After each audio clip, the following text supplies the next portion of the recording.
Oke, saya akan mereview yang sudah diterangkan oleh Roheno ya. Jadi sudah sangat bagus kalau back end sudah selesai, tinggal sisa pertemuannya ini menyelesaikan yang front end-nya. Ini muncul nggak share screen-nya? Ada, Pak. Ada? Ada, Pak. Oke.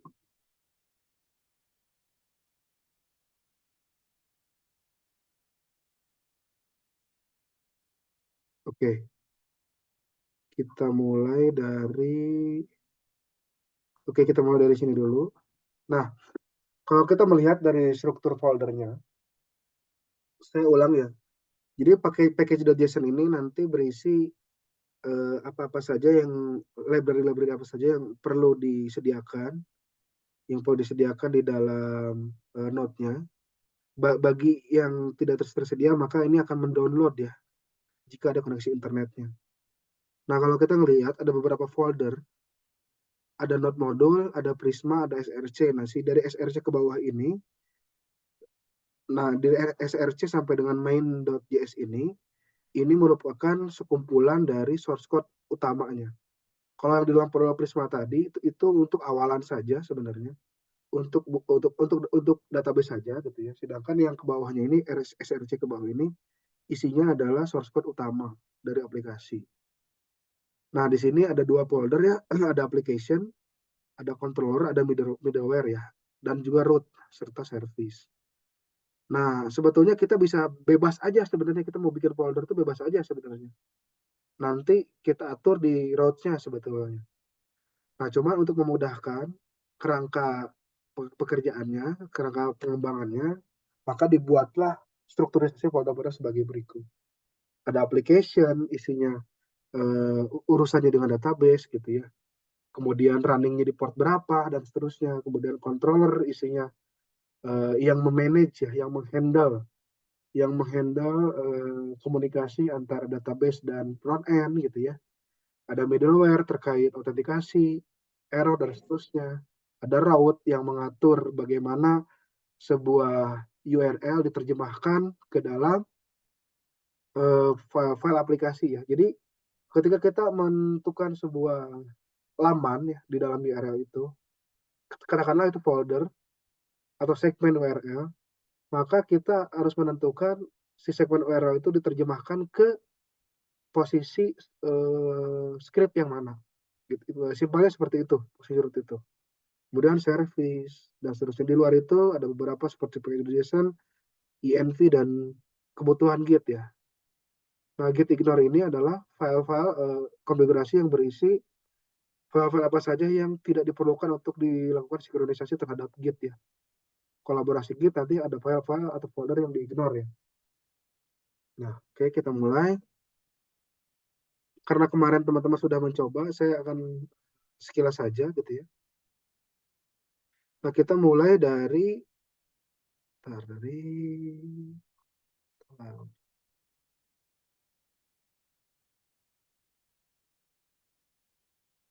oke.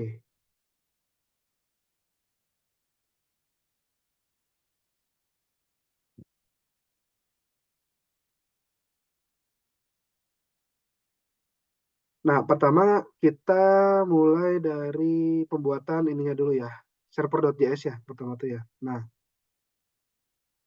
dalam pembuatan dan server.js ini difungsikan salah satu yang utamanya itu adalah ini konfigurasi awal ya, konfigurasi awal di Express-nya, kemudian menentukan handlernya juga.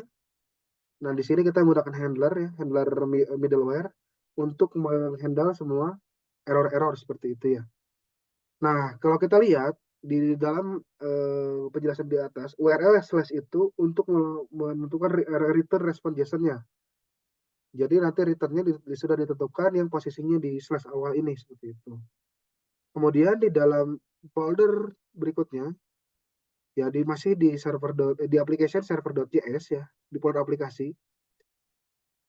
Di folder aplikasi ini kita menentukan si npm-nya ini running di port berapa. Ini jadi beda, ada sedikit perbedaan antara PHP dan Node ya. Kalau PHP itu dipisahkan memang. Konfigurasi antara web server dan konfigurasi web server, kemudian platform, kemudian source code, aplikasi itu dipisahkan menjadi 3 bagian sebenarnya. Kalau kita bilang web servernya itu adalah Apache atau Nginx misalnya. Kemudian platformnya PHP misalnya. Kemudian aplikasinya adalah software kalian buat. Itu biasanya dibedakan menjadi 3 part seperti itu. Tapi di dalam Node ini agak berbeda. Dia bisa menghandle semuanya menjadi all item itu kita configure gitu. Nah, kita merunning server.js ini di port 3000 itu kita bisa tentukan. Bukan berarti yang HTTPD atau Nginx tidak bisa. Bukan seperti itu, melainkan everything bisa kita config ya. Dari mulai web servernya, ini kita bicara web server di port 3000 ini. Kemudian platformnya, library-nya, segala macamnya, sampai ke source kita bisa atur semuanya dengan mudah. Kemudian kita running ya. Jadi untuk running npm-nya, kita running npm run dev ya. Nah, jika tidak ada error seperti ini kondisinya. Nanti kita bisa cek di komputer kita, ini port 3000-nya nyala atau enggak. Nah, ini mesti hati-hati dalam penentuan port. Memang kalau nggak salah memang defaultnya 3000 ya. Jangan sampai gunakan port yang apa namanya berbentrokan dengan yang lain. Misal, saya ganti listennya ini ke 3306. Sedangkan 3306 itu biasanya digunakan oleh MySQL. Nah, ini kita bisa atur seperti itu. Ya, seperti itu ya. Nah, kemudian kita install Thunder Client-nya. Sebenarnya banyak cara untuk melakukan pengujian API. Bisa lewat extension-nya CVS Code ini, Thunder Client salah satunya. Bisa gunakan juga Postman ya. Itu nggak ada ini, sama-sama aja bisa dua-duanya. Dengan Thunder Client ini kita bisa langsung bikin pengaksesan API-nya ya, body-nya dan seterusnya kita bisa setting seperti Postman sama sebetulnya ya. Kemudian kita buat database.js. Nah, apa itu database.js? Nah, kalau kita lihat database.js ini kita memanggil Prisma sebenarnya. Kita menginstansiasi. Nah, instansiasi ini merunning suatu objek, suatu kelas menjadi objek. Nah, ketika dalam bentuk source code ini si Prisma ini betulnya kelas. Tapi ketika di running menjadi objek. Di running oleh siapa? Oleh node-nya. Dalam proses apa? Instansiasi ya. Namanya instansiasi. Ya, itu instansiasi ya. Seperti itu. Kemudian instansi Prisma tersebut digunakan sebagai komunikasi dengan database. Jadi Prisma itu semacam ORM ya, betul ya, ya. Jadi Prisma itu semacam ORM untuk konfigurasi database ya. Dan itu yang lumayan sangat umum lah. Kemudian kita lihat di dalam folder service, kita buat dulu foldernya. Kita buat out.js. Nah, out.js ini nanti kita akan membuat beberapa function ya. Di antaranya untuk mengenali terlebih dahulu, untuk mengecek terlebih dahulu, apakah sebuah username yang diinputkan itu eksis atau enggak. Jadi di dalam function register ini, kita akan mengecek terlebih dahulu apakah username yang diinputkan di dalam form atau di dalam body itu sudah ada atau belum ya. Nah, jika usernya ada, maka akan dilempar throw exception, HTTP exception 409 user already exist. Jadi nanti ini 409 ini bisa ditangkap bisa ditangkap di footernya sebagai indikasi dari user exist dan kita bisa ambil message-nya juga. Nah, perlu diingat ada beberapa hal yang penting di sini. Ya, dalam penulisan struktur functionnya, kita bisa lihat ada di sini asingnya. Ini menarik nih. Apa bedanya asing dengan sing? Asing itu adalah kependekan dari asinkronus. Sehingga ketika metodenya menggunakan asing atau asok gitu ya, sama aja. Ketika asing atau asok itu maka setiap request ini akan bisa dihandle oleh web server secara paralel. Jadi teman-teman tidak perlu khawatir ketika nanti si server API ini diakses oleh banyak users dalam waktu yang bersamaan. Karena dia akan melakukan pemecahan distribusi akses ke resource secara paralel. Jadi komputer kalian yang merunning web server ini akan menghandle request di API tersebut, yang fungsi pertama ini, yang cek user ini, secara asinkronus. Jadi bisa barengan. Ini mesti dipelajari, ini mesti diingat karena beberapa web aplikasi itu secara default tidak support asinkronus. Kita sebut PHP ya. PHP itu by default dia sudah asinkronus. Tidak ada persoalan di situ. Kemudian Golang. Golang secara by default sudah asinkronus. Tapi berbeda dengan Python. Saya udah punya pengalaman di Python. Jadi Python itu dia by default itu kalau tidak di running library asinkronusnya, asing IO namanya. Kalau tidak merunning asing IO, maka setiap API itu hanya bisa menghandle satu request di dalam satu waktu yang sama. Artinya apa? Tidak bisa paralel. Kalau kalian hanya bekerja di satu laptop sebagai web server, kemudian kliennya cuma satu, di satu HP atau dua HP, maka persoalan ini tidak akan kerasa. Beda halnya dengan kalian benar-benar menerapkan aplikasi ini di level production. Aplikasi diakses orang banyak dan betul-betul real digunakan. Maka fungsi asing ini menjadi sangat penting.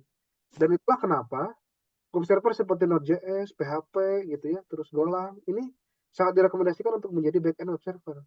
Karena salah satu fungsinya adalah untuk itu, menangani user request yang banyak. Oke ya, saya lanjut. Nah, ini ada library yang dipanggil juga, ada Argonto. Kemarin buat apa Argonto itu? Buat hash ya, buat mekanisme hash. Nah, ketika user ditemukan, maka dia akan di-throw ke sana. Kemudian dilanjutkan ke ini apa namanya pengecekan penghashan password. Nah, request.password. Nah, si bodinya si parameter password ini yang dikirimkan dari frontend ini nanti akan dilakukan proses hashing. Apa bedanya asing dan await? Kalau await ini kita ngomongnya paralelisasi ke database ya.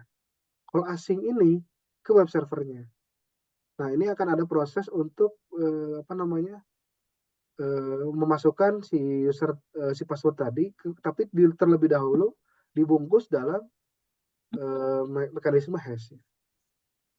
Kemudian berikutnya sama kita akan melakukan create data ya. Di sini ada full name, username dan password. Yang sebelah kiri ini variabel, yang sebelah kanan ini setelah titik 2 ini adalah request body-nya.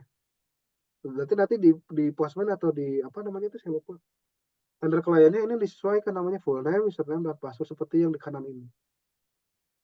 Kemudian di sini ada select ya, ID true, full name true, username true dan seterusnya. Nah, ini ketika sudah benar maka nanti akan ada return message ya, user created successfully. Tapi sebenarnya ini bisa ditambah juga, seharusnya ini bisa ditambah juga dengan respon code-nya. Misalnya 200 user created successfully, seperti itu bisa diatur. Berikutnya adalah out.js ya.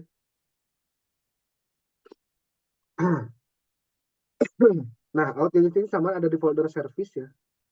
Nah, out.js ini punya fungsi untuk mengcapture request, respon, dan next ya. REQ itu request, RS itu respon, next itu seterusnya, selanjutnya. Nah, di sini ada perintah untuk melakukan eksekusi untuk melakukan proses register di user di function register terhadap request body. Jadi semua request body-nya ini akan dikirim ke function register yang tadi.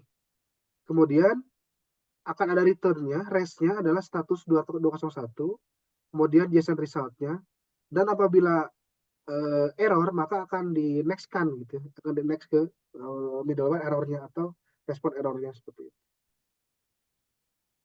Nah, controller adalah bagian yang mengatur. Nah, intinya simpelnya adalah controller itu yang menghandle komunikasi atau inti logik dari sebuah aplikasi controller itu. Dari mana data itu datang, bagaimana logiknya, kemana data itu akan dikirim, itu diatur oleh controller. Jadi controller itu menghandle data dari dan ke database, kemudian dari dan ke interface. Nah, dalam hal ini interface-nya adalah API ya, front end-nya gitu ya. Kemudian di dalam folder src, buat file api.js di dalam folder root ya. Nah, di dalam folder root, nah kita lihat di dalam src ini ada root, di sini ada api.js ya.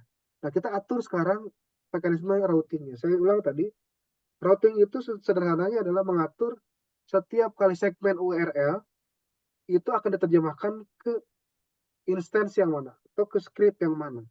Sebagai contoh di sini, nah kita lihat bahwa slash register ini akan akan diarahkan ke out controller seperti itu ya. Dan metodenya apa? Post. Nah, di dalam route ini kita harus selalu memasukkan metode ya, bisa post, bisa get gitu ya, bisa post, bisa get, bisa head dan seterusnya.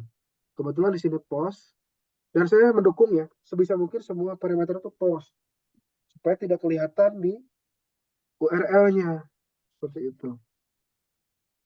Nah, setelah membuat controller, kemudian registrasikan ke router yang nanti diregistrasikan kembali ke server.js.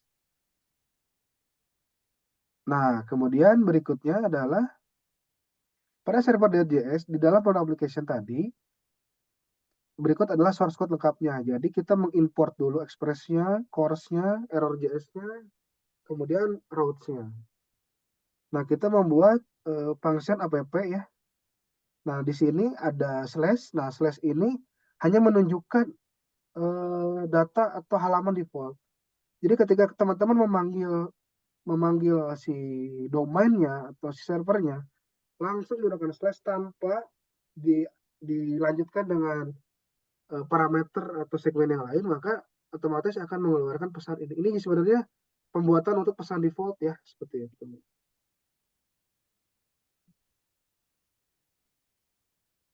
Nah, setelah ada perubahan yang tadi, kita run lagi, dev lagi. Kemudian kita uji untuk API yang register tadi. Kita tinggal masukkan full name, username, dan password. Nanti kita cek juga di database apakah tercreate atau enggak hasilnya. Jadi kita tidak bisa hanya mengandalkan respon dari tender kliennya, tapi kita juga mesti ngecek ke database secara langsung. Kemudian kita membuat suatu function login ya. Nah, di login ini kita menambahkan juga, kita mengimport terlebih dahulu JWT ya. Kemudian .env juga. Sisanya sama ya dengan yang lain. Kemudian di dalam login ini kita akan melakukan proses find unique ya. Jadi di sini ada perintah untuk mengecek keunikan dari username ya. Sama kayak yang tadi, yang login tadi. Kalau username-nya ada gitu, kalau username-nya tidak ada, nah kita baca yang bawahnya ini ada tanda seru ya. If tidak sama dengan user, maka artinya adalah jika si function user tadi nihil, null atau tidak ada hasilnya, maka akan di throw exception, dia invalid, langsung invalid credential. Jadi pertama kita checking dulu keunikannya, kemudian jika tidak menghasilkan result, maka dia akan dimunculkan invalid credential langsung ya. Jadi kalau usernya salah, itu akan langsung dinyatakan salah. Kemudian kalau kita buat lagi, berikutnya fungsinya is password valid. Nah, teman-teman perhatikan, dalam penulisan function atau metode, ini ada kaidahnya. Dan kebetulan ini modul yang bikin Rohendo ya. Dan saya melihat penulisan kaidahnya sudah betul. Huruf awal di setiap kata itu besar, kecuali kata paling awal. Is itu I-nya kecil, P-nya besar, V-nya besar, sisanya kecil. Ini adalah penulisan function yang paling benar, dan ini jarang mahasiswa yang sudah mengerti sampai sini ya. Is password valid, ya, jika passwordnya valid, maka kita lakukan, ya, bukan kita cara bacanya. Function is password valid akan melakukan pengecekan, memverify parameter user.password dan request body password gitu ya. Nah, di bawahnya, jika passwordnya tidak valid, maka langsung errornya sama dengan yang tadi ya, username tadi, credential invalid. Nah, kemudian dilakukanlah proses pembuatan token ya, jwt.sign id user.id proses.env jwtk, kemudian returnnya login successful. Jadi jika passwordnya valid, maka dilanjutkan ke pembuatan JWT token yang melibatkan INV tadi, kemudian melakukan return message, login successfully, dan aksesnya token seperti itu. Sehingga kode OutJS secara keseluruhan sebagai berikut. Nah, ini keseluruhannya ya, seperti itu. Jadi OutJS-nya udah lengkap sekarang. Udah bisa tercreate ya si JWT-nya. Nanti kita lanjutkan JWT-nya dipakai sebagai apa. Nah, di dalam INV-nya jangan lupa tambahkan ya JWTK. Kalau nggak salah yang database era itu udah ada di atas ya. Yang belum itu kalau nggak salah ini nih, JWT_K-nya. Nah, ini JWTK itu adalah password-nya atau password-nya. Nah, gitu ya. Tanpa JWTK yang sama, maka nanti JWT-nya tidak akan bisa terklik. Jadi siapapun bisa klik JWT kan kalau tidak ada password gitu kan sebenarnya. Kemudian di berikutnya di dalam out.js ya. Masih di dalam out.js ya. Kita akan menambahkan fungsi login ya. Nah, di sini ada proses asing lagi, request, rest, next ya. Nah, request-nya itu berasal dari body ya. Kemudian dia akan memunculkan pesan error seperti biasa. Kemudian kita register lagi yang tadi di dalam route-nya. Jadi jangan lupa, kita tadi udah bikin register ya. Oke, tambahkan route-nya. Kemudian kita bikin login, tambahkan juga route-nya. Jangan lupa nanti slash login akan kenali gitu ya. Nanti slash loginnya dianggapnya 404. Gitu. Kemudian jalankan server dengan mematikan rundev seperti yang tadi ya. Jadi ketika udah mati servisnya nyalakan lagi. Kita cek sekarang di Postman dan seterusnya. Nah, sekarang kita buat file middleware out.js-nya ya. Di folder middleware di dalam src out.js-nya. Nah, kita tambahkan sama dengan yang tadi, cuman kita hanya menambahkan saja arrow.js-nya, sisanya sama, ada JWT, ada .env, kemudian ada out handler ya. Nah, kode di atas berisi pengecekan otorisasi yang nantinya digunakan untuk memverifikasi hak akses. Kalau yang sebelumnya kita bicara masalah loginnya, true atau false, nah sekarang kita bicara ketika dia true, itu dia sebagai siapa. Itulah fungsi dari otorisasi ini. Kemudian, di dalam api.js ya,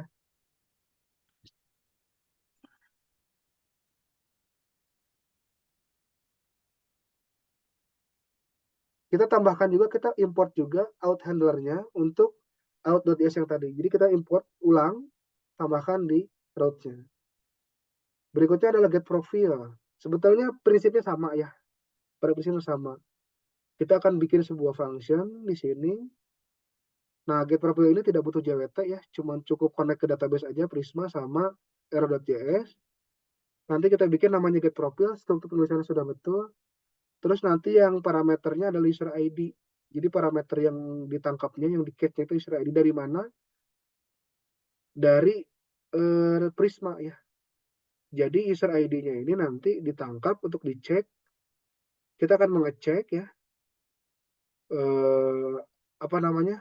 Si user ID ini itu datanya seperti apa gitu. Kita akan tampilkan, masukkan user ID, kemudian dia full name-nya siapa, username siapa, kriteria seperti apa.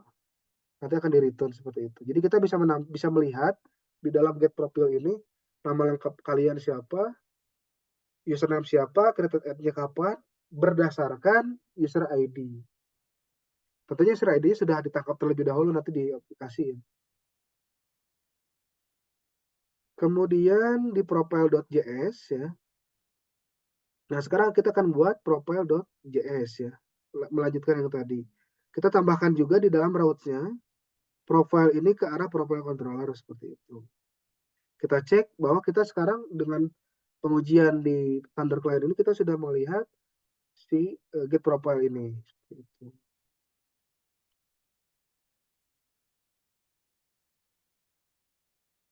Nah, berikutnya adalah create node.api. Nah, create node API ini terdiri dari, nah untuk node ini terdiri dari create, update, dan delete ya, dan list ya 4. Nah, sekarang kita buat dulu yang pertama create node dulu ya. Yang pertama itu adalah kita akan menangkap dulu nama, description sama user ID. Jadi nanti ini tuh request ini berasal dari aplikasi ya, berasal dari front end. Nanti parameternya itu nama dan description. Makanya nanti inputan di dalam aplikasinya atau di yang sudah KPI itu postman-nya atau tanda kliennya, request body-nya ada dua, ada name dan description untuk yang create ini. Nah, user ID-nya nanti sudah kita masukkan terlebih dahulu. Kemudian di dalam controllernya,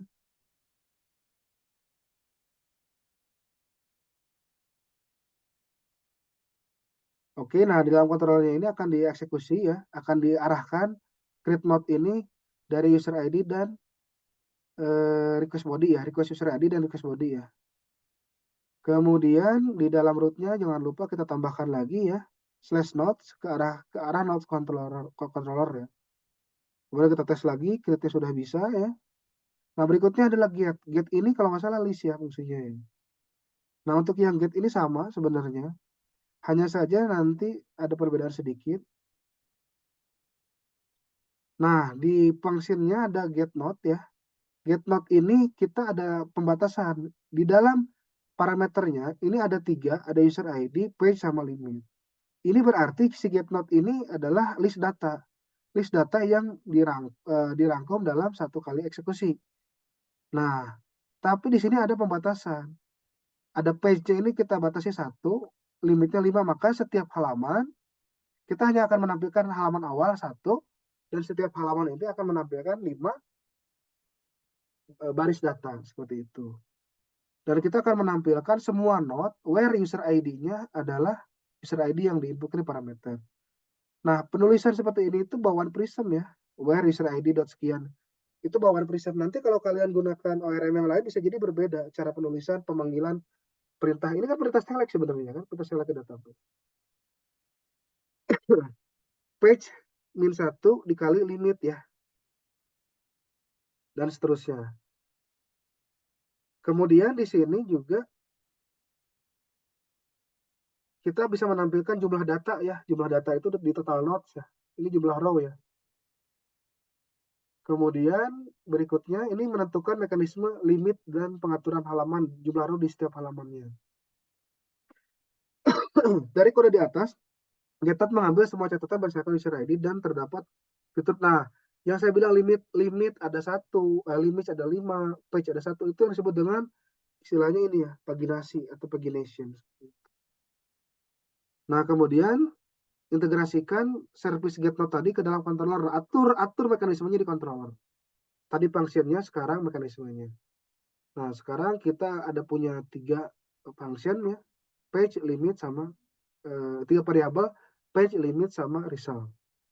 Page ini nanti ngatur berapa halaman, berapa banyak halaman, limit ini berapa jumlah row data per halamannya, result ini adalah hasil dari jumlah data, jumlah halaman, dan jumlah row-nya. Nah, kembali lagi kita lihat ya, di dalam api.js kita masukkan controllernya. Kita import controllernya seperti itu. Jadi tidak hanya import routes-nya, kita import juga controllernya. Sekarang kita cek get.api. Dan berikutnya sampai dengan get.not_by_id pun sama. Hanya perbedaannya get.not_by_id itu nanti ada tambahan parameter ID nodes-nya sepertinya. Sebentar.